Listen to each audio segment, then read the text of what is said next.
Happy Mother's Day to those that celebrated Mother's Day this Sunday with their family. And of course, happy Birthing Persons Day to the rest of the people who celebrated Birthing Persons Day and who live in this new alternate reality called American politics. Welcome to Church Public. Let's get started.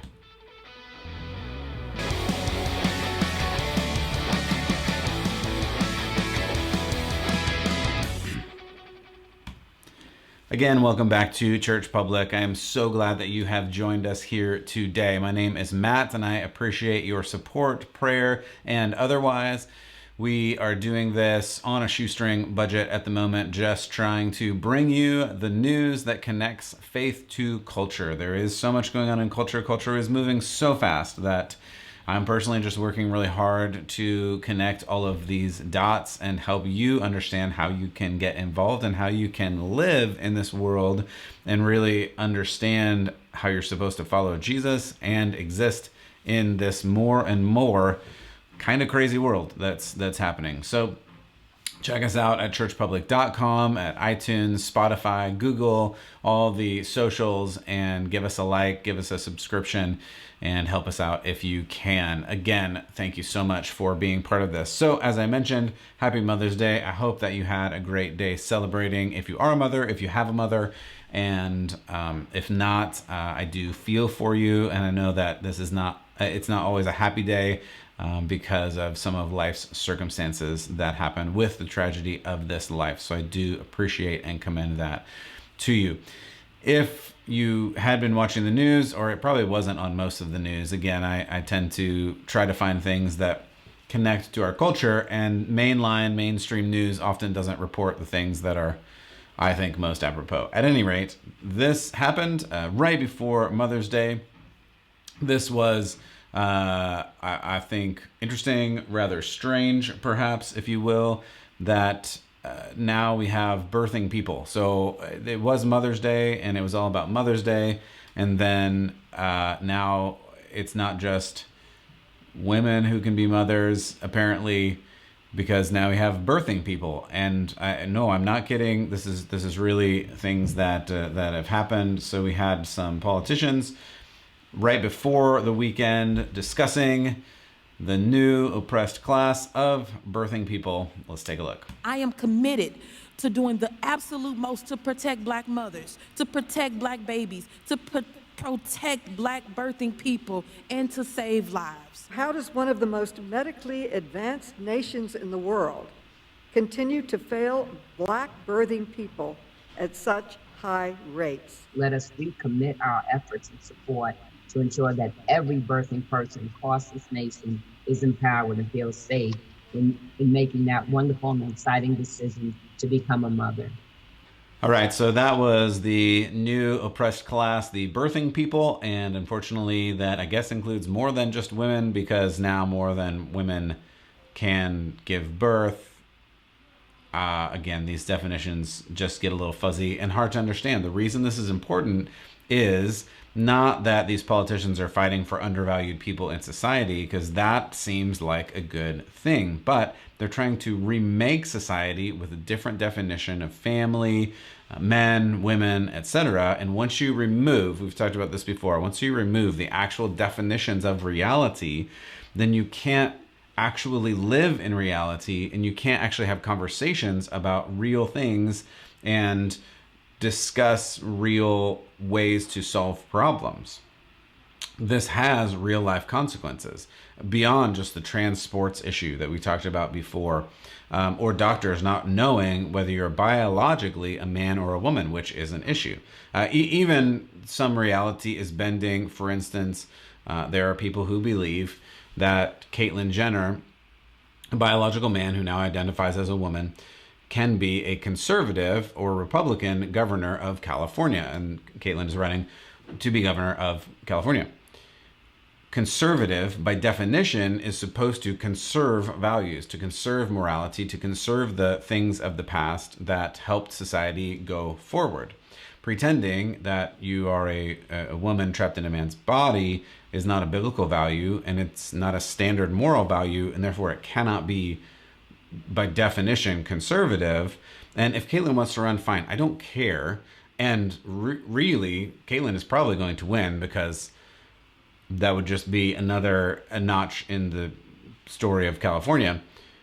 But to say Caitlyn is a Republican or conservative, by definition, just actually doesn't make sense. Like those are definitions that are not compatible. And then that's where we get back to birthing person, because birthing person is not an actual term. Like, women biologically, by definition, give birth. Others, like men, don't give birth. So if we take away these definitions and we don't agree on these definitions and these terms, then we actually have nothing to talk about. And that really is the point. The point is that if the left keeps changing terms and definitions, then we can't talk about the issues. We can't talk about actual values. And then we're just stuck calling names, and it leaves conservatives, it leaves people that are more conservative or biblical or whatnot in the dark, physically, like not physically, but figuratively in the dark, where now you cannot have an honest conversation about the ideas or the philosophy or the theology of what's going on, because you can't even define what the thing is. You can't agree that a woman is a woman. Now we have a birthing person, which can be a woman or something else. Truth, and that is clearly the point, because once you can't agree on these ideas, once you remove the words and the definitions, then you really can't have a civil discussion about anything. And that is clearly the point. And then you get to the point where, in that environment, and in this current environment that has been created, the loudest, the most powerful voice in any given dialogue is the winner. It has nothing to do with truth. It has nothing to do with facts. And we see that over and over and over again. Only power matters. Clearly, only power matters. The one who has the most power, people like this, who are talking about birthing people, are the people who have the power in this situation, because they don't care about the truth. They don't care about values. They don't care about actual definitions. And the evidence is they continue to change the definition over and over and over again, so you actually cannot keep up with it. So the truth is very powerful. And it will be powerful. And I'm not worried, because eventually, over time, truth will win out in the end. You can only subvert truth for a certain period of time, but that has been literally the oldest trick in the book, going back to the Garden of Eden. We've been a lot of going back to the Garden of Eden lately. But the devil's half-truth to Adam and Eve is what created this original sin in the first place. And these half-truths that we have now, that yes, there are half the population of humans that can give birth, but biologically we have, for basically all of humanity, called them women. Now they're birthing persons. And so we're changing definitions again, because those half-truths take us off the course of literal reality and put us into a place where, you know, when the devil says, you surely will not die, and that was true in the immediate sense, but in the long-term sense, we do now die. And that's one of the things we've been talking about for the last year. Like, we die now, and death is a reality now, whereas there's some question as to whether death was going to be a reality forever until this moment. But that's another deeper theological issue. But truth is really important. It's really important in your life. It's really important in a biblical value. It's really important in your family and your community and the church. And of course, as I read this morning, even the church is getting in on some of this. I just read this morning that the Evangelical Lutheran Church of America just elected their first transgender bishop in the United States. This is a mainline denomination with millions of members, and now they are in full support and agreement with transgender ideology, even to the point of electing a pastor as a leader in the church who is transgender. And this mainline denomination, the ELCA, is somehow pairing this ideology, philosophy, way of life with biblical values. And I mean, I, for one, again, I'm just a human, but I can't understand how we can do that. We read some passages the other day about how these two things just don't align in terms of truth.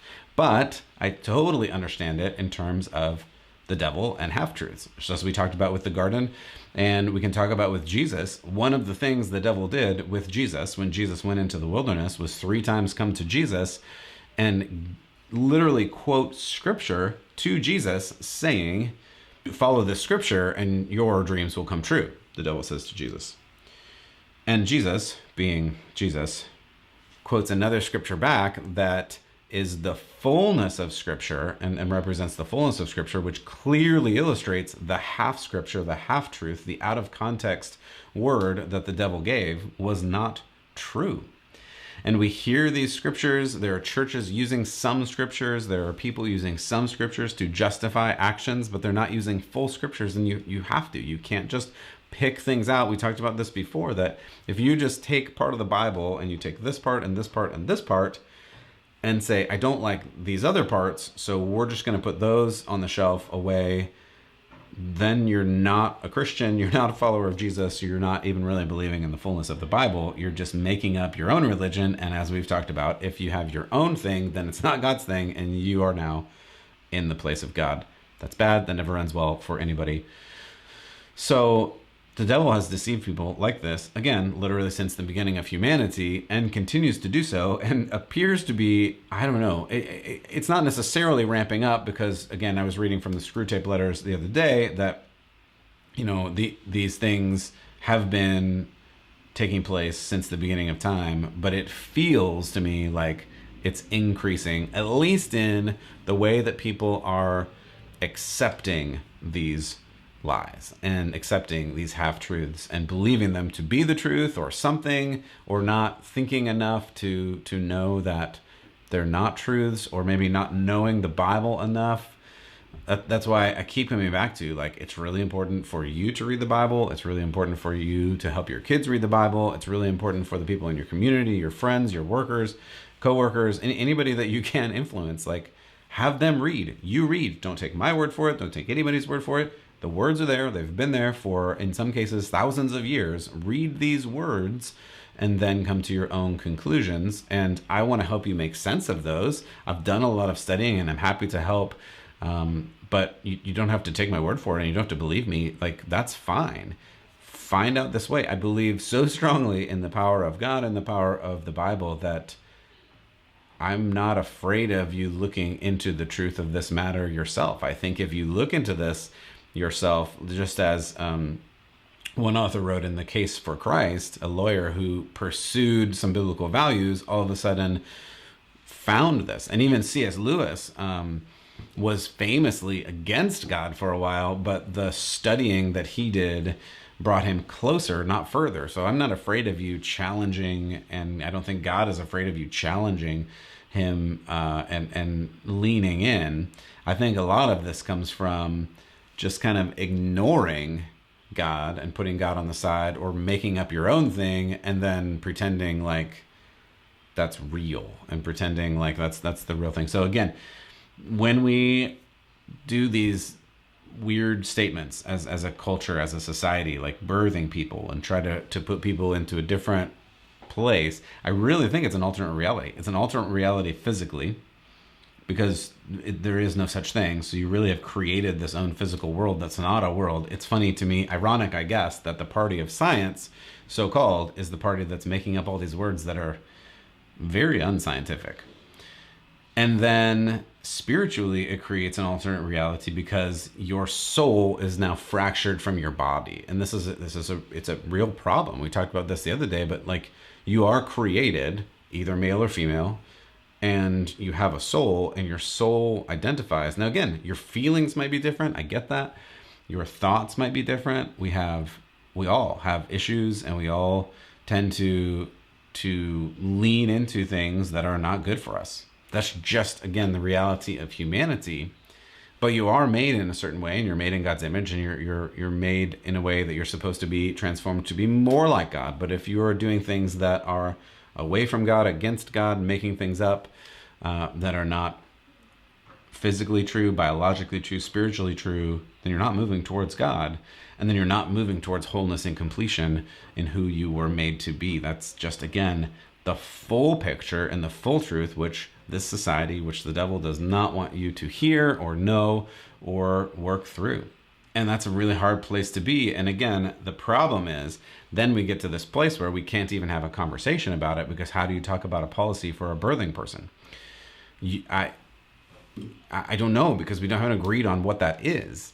And again, it's one of those, like, how do you compromise on this? Because either you believe it is real physically or you believe it's not real physically, and there's no middle to that. I don't know what the compromise in that is. And again, it's just really hard to have a discussion that is philosophical, theological, and come to reality. Instead, what you hear and what you see is you're either removed from social media, which at some point I probably will be, or you are removed from your job, or you're called names. But those are not intellectual conversations. Those are feelings, and those are anger, and those types of things. And that's not productive, in the sense that, like, we can't come to a compromise. We can't come to an understanding. We can't agree to disagree. We can't even help each other understand truth if we don't even believe that there is an underlying value of truth. To add into this Mother's Day weirdness, sadly, we're going to talk about the birth rate. And these studies keep coming about the birth rate. I've talked about this before, but another study came out, I think last week or so, that many people claimed, and just to kind of paint a broader picture, through the last several decades, that the number of people growing in the world, like the population itself growing, was going to be a global catastrophe, and there wouldn't be enough food, and there wouldn't be enough resources, and et cetera, et cetera. And in America, the opposite has actually been true for a couple of decades now, but it continues to go in a bad direction. That the birth rate is going down. The birth rate is going down to a place that is unsustainable as a society, and I truly mean that. Like, we're really headed to a place that's going to cause a bad crash, a bad reaction. Many people even projected that, because a lot of people were staying home through the pandemic, that the birth rate would go up, but it did not. It did not go up as of yet, and we have numbers even through December. So that's a basically accurate statistic, though it may even be underrepresenting the way the birth rate is going down.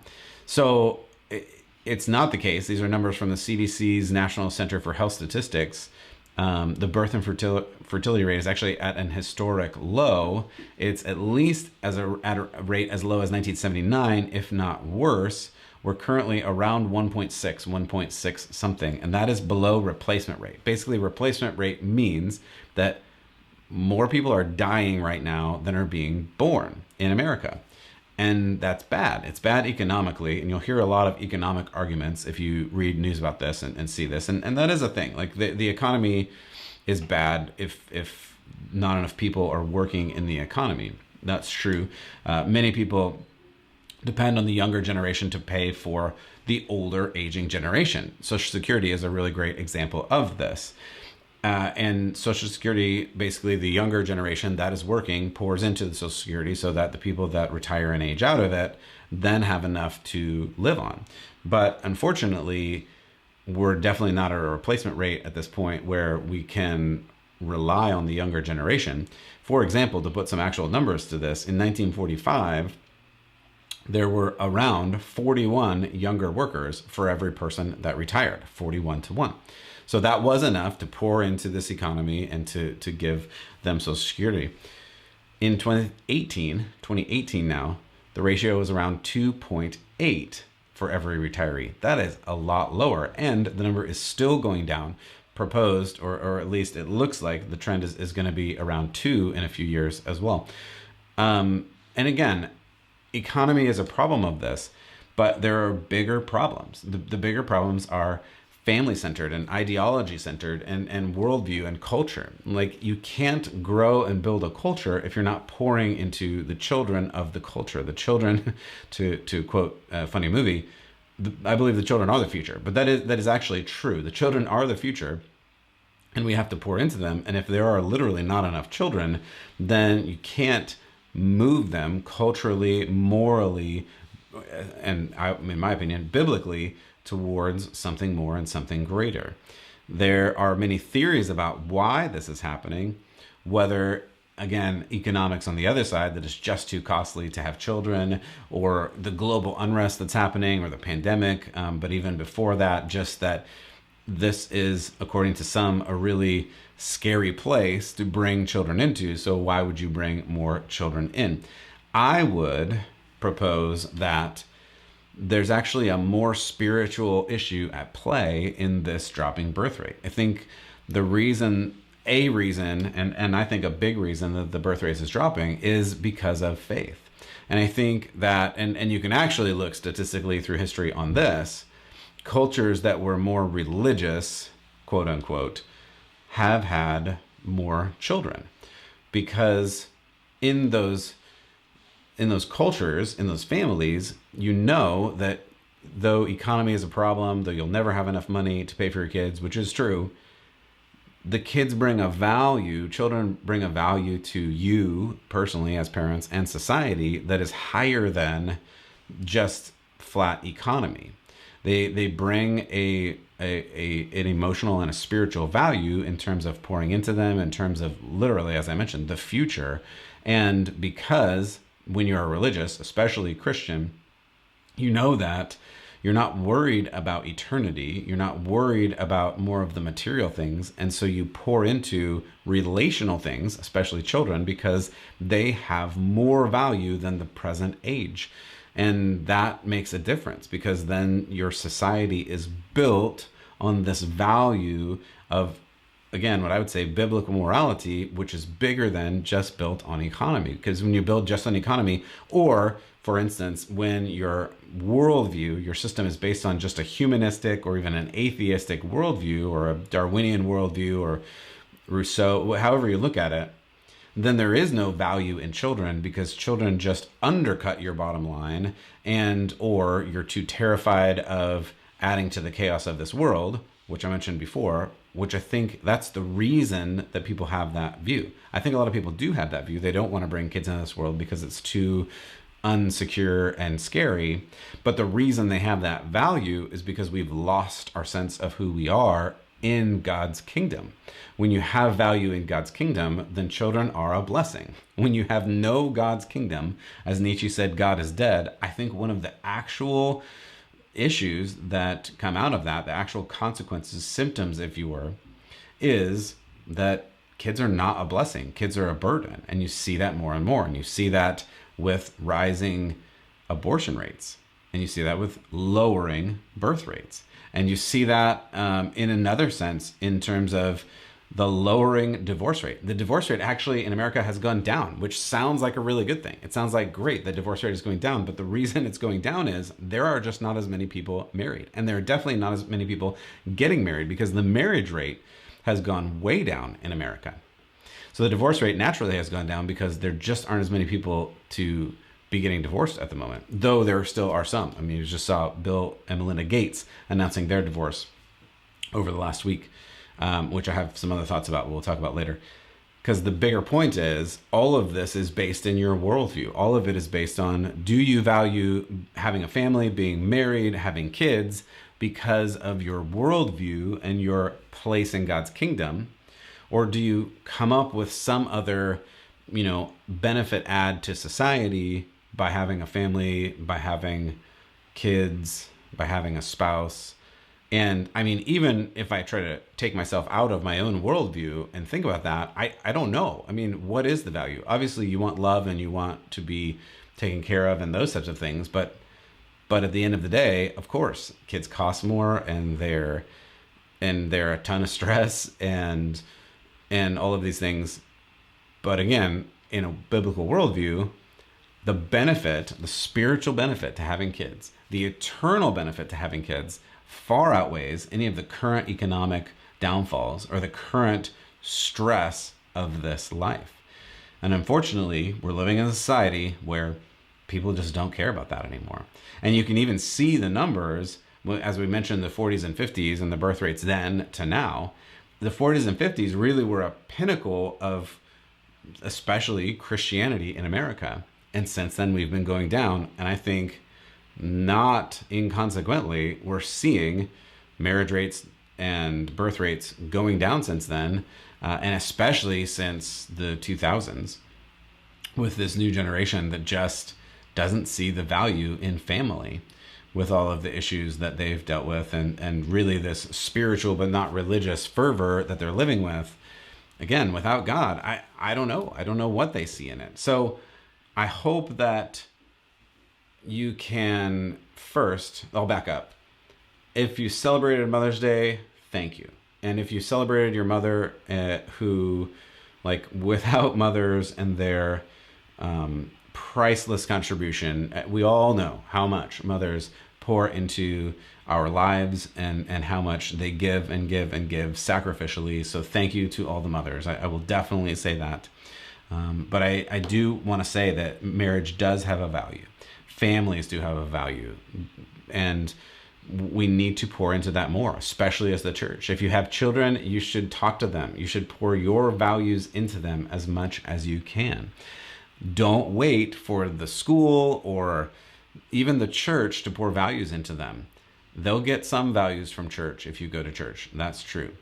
You probably don't want the values they're going to get from school. That's my opinion, but the more that I read about what schools are teaching and see what some schools are teaching, other than, language and math, the values there are probably not the values of God's kingdom. I'll just leave it at that. But most importantly, you, as the parents, as the mother, as the father, are responsible for your children and need to pour into them as much as you can, these biblical values and these values of living life, because that is going to build the society in a better way, more towards God's kingdom. It is your job. You're with them the most of anybody, and you have a very short window, 0 to 18 years, basically, because once they're adults, they're off on their own, and often earlier than that. So take the time now. Don't let it slip by, because it's very important to lean in. And especially during this time in the crazy season where we're talking about birthing people instead of mothers, I hope that you as parents lean into your kids and pour into them for all that you can. And for the rest of you, thank you for listening, and we'll continue talking about faith and culture. As always, God bless and keep the faith.